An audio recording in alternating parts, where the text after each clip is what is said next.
You know, it's kind of like the old Bruce Lee movie where the sensei say he's extraordinary. It's going to be an interesting one.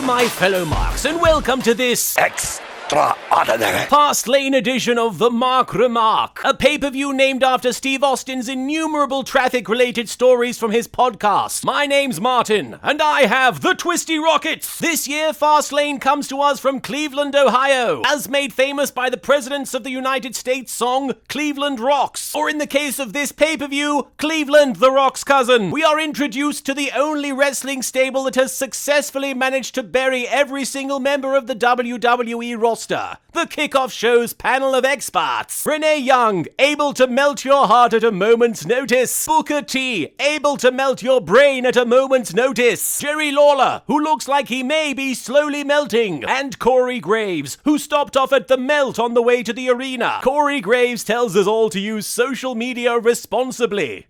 Hold on a second.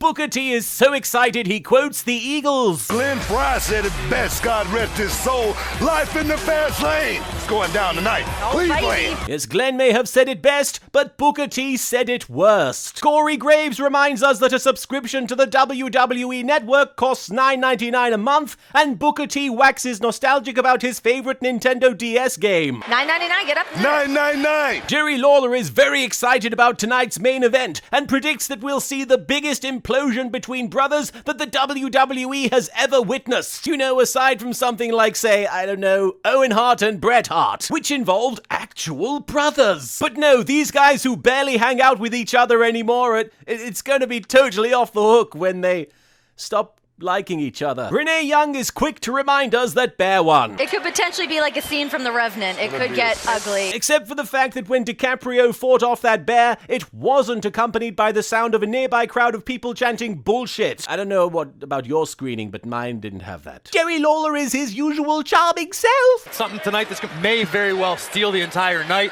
is the Divas Championship match. Charlotte and Brie Bella. Really? Oh, it's okay, folks. He's a heel. That's why he's disparaging the entire Divas division and not just the face diva characters like he's supposed to be doing. Next up, he's going to say that all wrestling is shit, which is okay because it's in character. Rich Brennan is going to ask AJ Styles the hot button questions that the WWE universe needs to know, such as, do they want none? It turns out they don't. The experts remind us that the 2 out of 3 falls match for the US title is going to be on the kickoff show and not on the pay-per-view. But don't worry, I'm sure this is to make room for something else that's extremely important and will be remembered for years to come and not forgotten about in about 2 months. Jerry continues to be in character. Aw, you're so cute when you're talking about things you don't understand. It is okay for him to insult women because he's in character. Just like it's okay for me to want to punch him square in what constitutes his jaw. Quick, Booker, say something innocuous and silly to lighten the mood. You know, it's kind of like the old Bruce Lee movie where the sensei say he's extraordinary.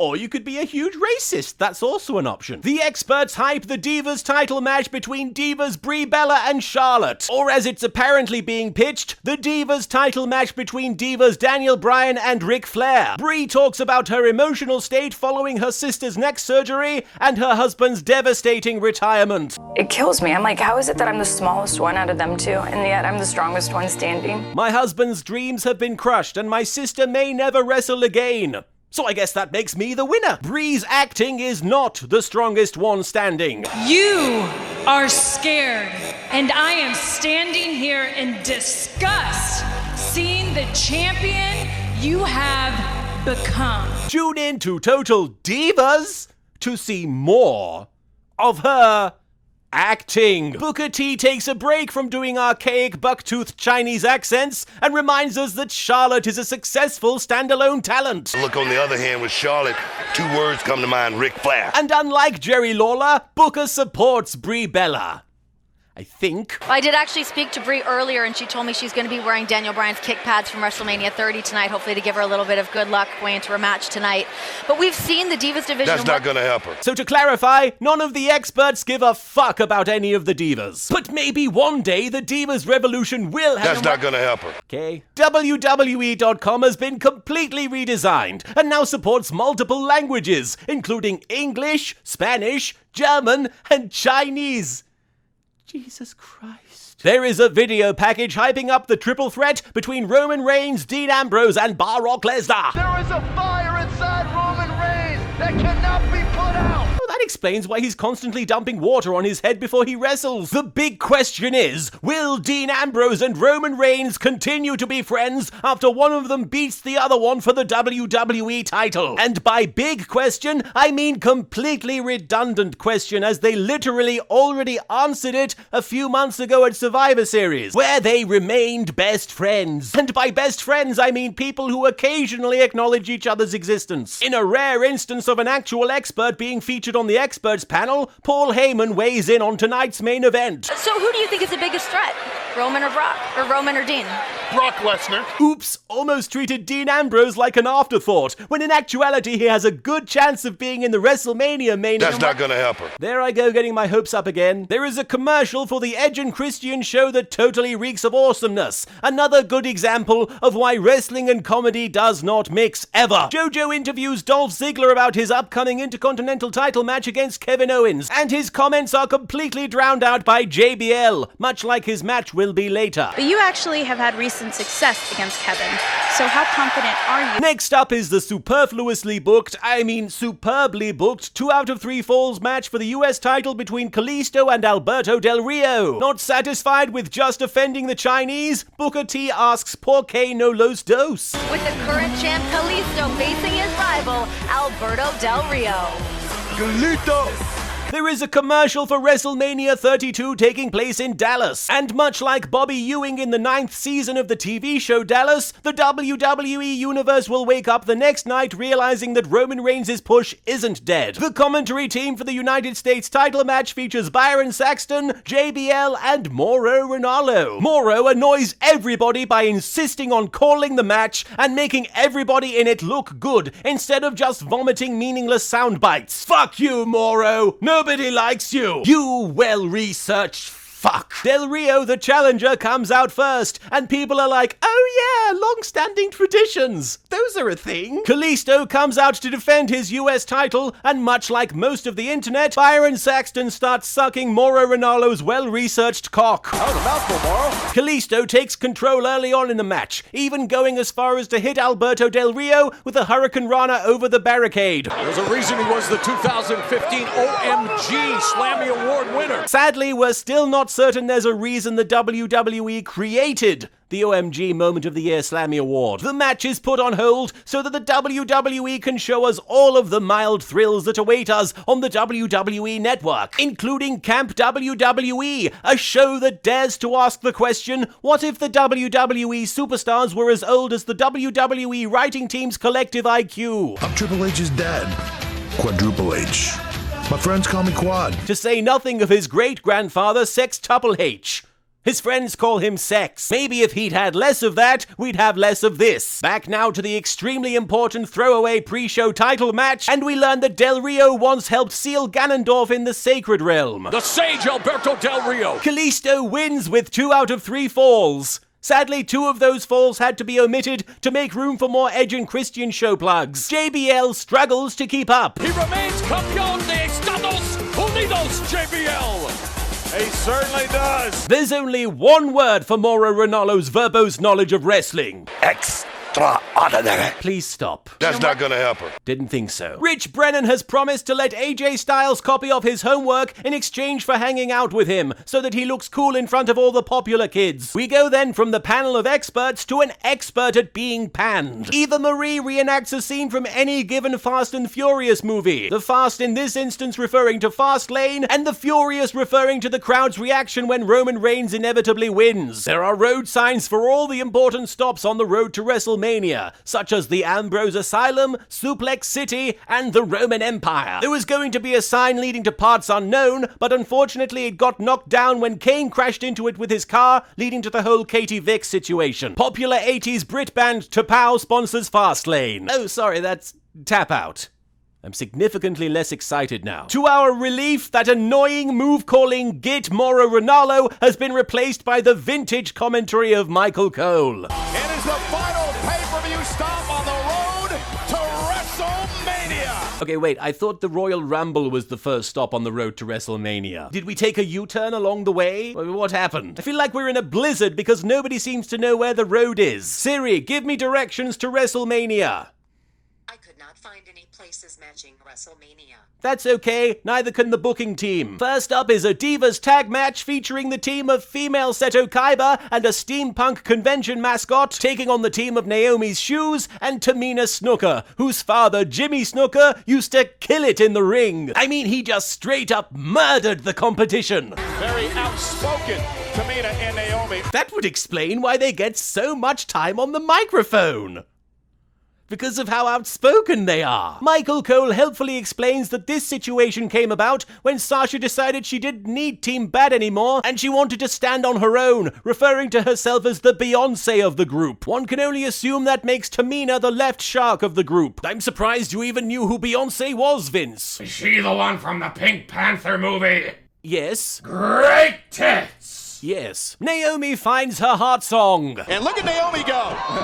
This gives new meaning to Happy Feet. Yeah, it used to mean a shitty CGI animated movie featuring penguins, but now it just means a shitty call made by the WWE announce team. Michael Cole's voice gets so high that only dogs can hear and be annoyed by his commentary. The last plex, or the back floater, sends Naomi out of the ring. You do know your suplexes. And then someone slips the entire commentary team some LSD. That's the thing, John. They weren't betrayed. Sasha was upfront and honest about how she felt and what she wanted to accomplish on her own. That she was the Beyoncé of the group. Should she be the Kermit the Frog of the group? What do you want? How many of our fans watch Nickelodeon? Yes, that popular Nickelodeon series Sesame Street. Not to be mistaken for MTV's reality series Game of Thrones. Sasha gets the bank statement, and all the divas in the match are devastated by it when they realize that they don't get paid as much as the men do. Michael Cole appreciates a good synchronized orgasm. They came together when they needed to. Popular wrestling superstar Machine Gun Kelly is here to promote his ongoing wrestling feud with halfway decent music. Next up is the Intercontinental title match, and Kevin Owens, the champion, comes out first, adding wrestling tradition to one of the many things that he has blocked on Twitter. Dolph Ziggler comes out, and the announcers argue as to whether his hometown is in Ohio or Florida. Little do they realize that Dolph's hometown is actually the mid-card. A fun place to visit. Sadly, Dolph appears to be stuck living there. Kevin Owens throws some shade at Michael Cole, who responds, I can hear you from here!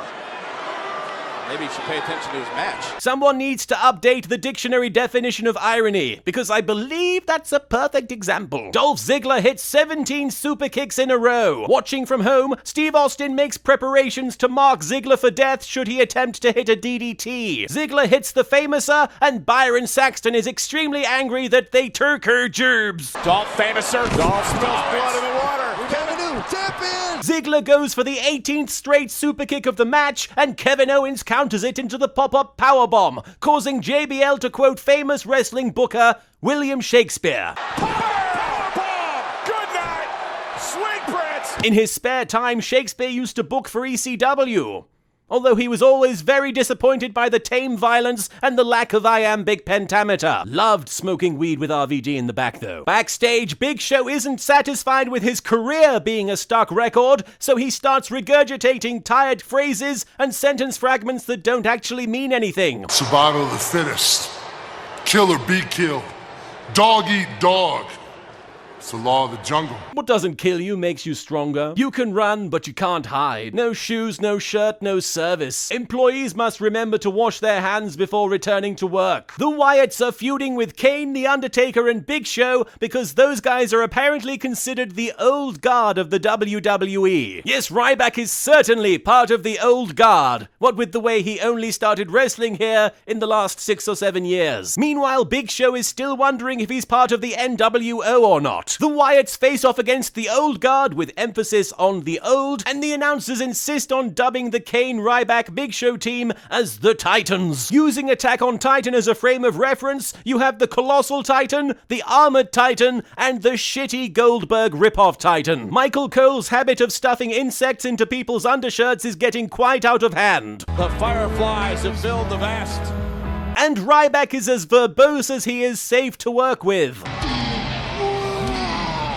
Ryback successfully gets the pin after Luke Harper gets distracted by Kane doing something on the outside that is so distracting that it distracts the cameraman from filming it. Speaking of Attack on Titan, an ending that leaves everybody disappointed. Backstage, JoJo introduces Roman Reigns and everybody starts booing. Because clearly if anybody should be interviewing Roman Reigns, it should be Roman Reigns. Less JoJo, more Roro. Dean Ambrose shows up and everybody cheers like crazy. Because hey, if Roman Reigns likes this guy, he must be worth getting behind. Also, if you squint, you can kind of see Roman Reigns' reflection in Dean Ambrose's eyes. So that's also something worth cheering for. Dean Ambrose says he's booked his WrestleMania trip through Priceline, which gets a huge laugh. Not to be outdone, however, Roman Reigns masterfully turns Dean Ambrose's comments back on him. If you can get through this, then you can worry about Priceline and travel all you want. Yeah, those things you just said, Roman Reigns is going to say them back at you while holding his fist up. I can only dream of the kind of promos that Roman would have had with the likes of Roddy Piper. Just when you think you have all the answers, I change the questions. You can get through this.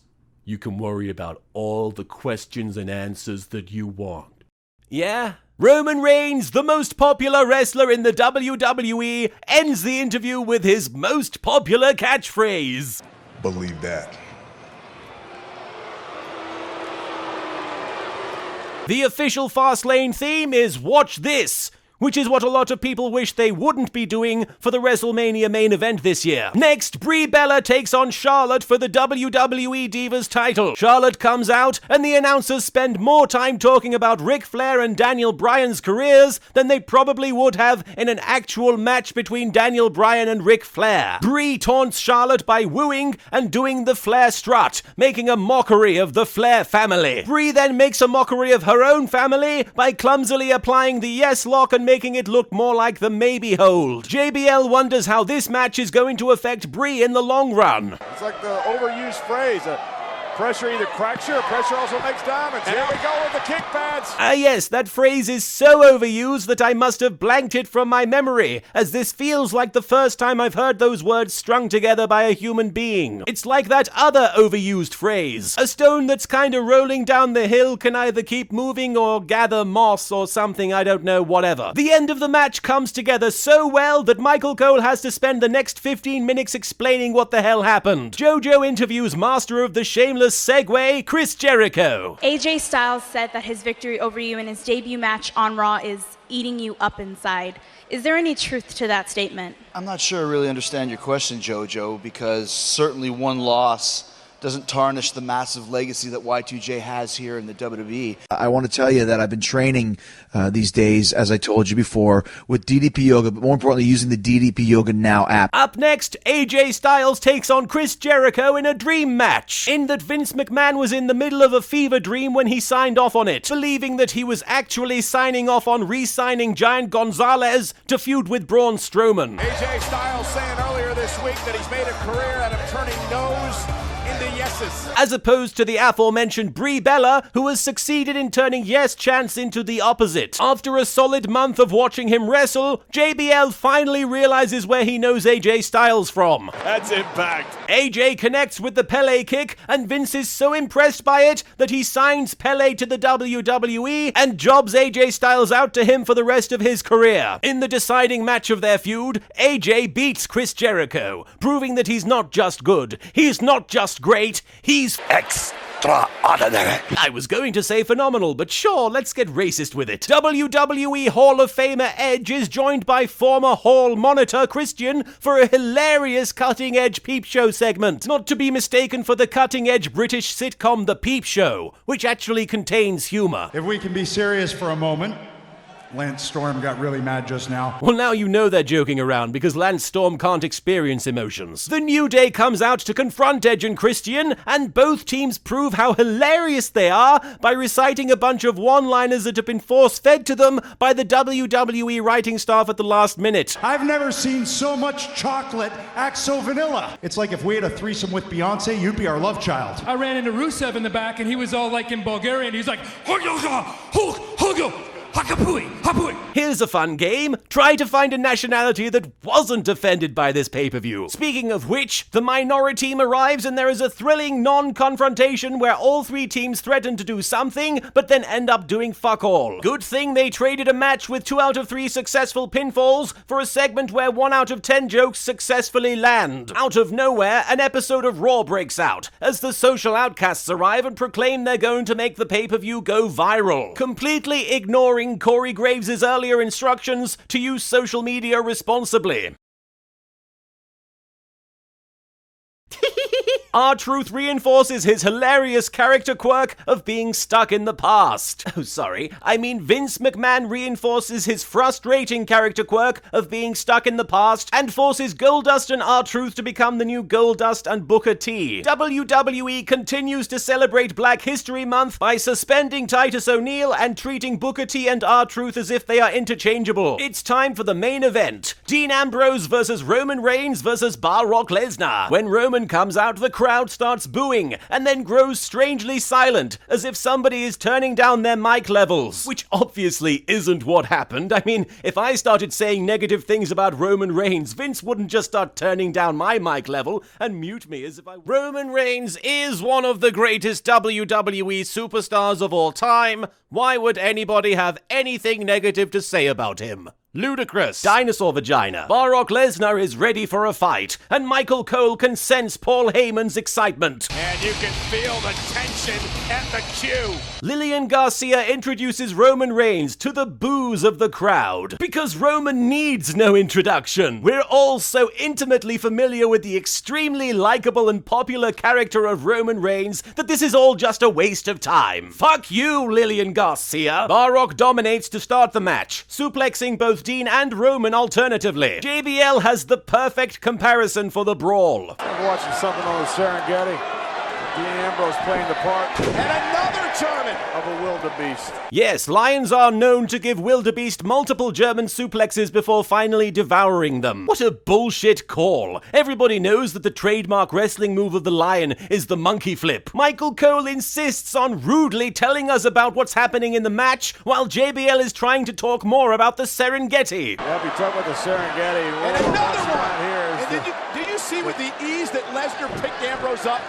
Brock Lesnar, the king of the jungle. Don't worry, next time on Legends with JBL, he'll be interviewing Monty Brown, where they'll get to talk about the Serengeti to their heart's content. Roman and Dean powerbomb Brock Lesnar through the English and Spanish announce tables. Dean and Roman then spend the next 5 minutes rebuilding both tables into a single Spanglish announce table, with Adam Sandler on color commentary. Now you can really feel the tension and the Jew. Brock suplexes both Roman and Dean at the same time. Upon seeing this spot, Hollywood hires Lesnar to play the role of Ava Unit 2 in End of Evangelion, the live-action remake. JBL summarizes Dean Ambrose's contribution to the match. He was buried over over here, Michael. Roman goes to spear Barrock, but Barrock counters it into the Kimura lock, one of the most devastating submission holds in wrestling history. This is then followed by Dean Ambrose wailing on Roman several times with a steel chair, one of the most devastating foreign objects in wrestling history. So obviously Roman gets up like nothing happened and then spears Dean and gets the pin. One of the most disappointing endings to a match in wrestling history. The crowd goes into a stunned silence, even though their mouths are wide open and they are shaking their heads and sticking their thumbs down emphatically. And the celebration is underway. Yes, reminds me of all my birthday celebrations, where all my friends gather round and boo me while I blow out the candles on my cake. Triple H comes out to confront Roman, while the WrestleMania sign desperately tries to mediate the situation. Michael Cole delivers fascinating insight. You guys, after what Roman Reigns has done to Triple H and his family after the past few months, you sort of have to wonder if this is what the game wanted. No, obviously this is just a happy coincidence. Turns out he's not so much the cerebral assassin as he is the convenient assumption. So there you have it, our WrestleMania main event. And while a lot of you may have wished that Dean Ambrose got a shot at the title, never fear, Dean will go up against Hunter in the network special WWE Writer's Block, which is what they were suffering from when they set up this whole Roman versus Triple H feud. See you folks at WrestleMania. I'm sure it's going to be a bloody fantastic event. Or as Booker T would put it, come on Booker, say your stupid racist comment. That's not gonna help her. Well, fuck you.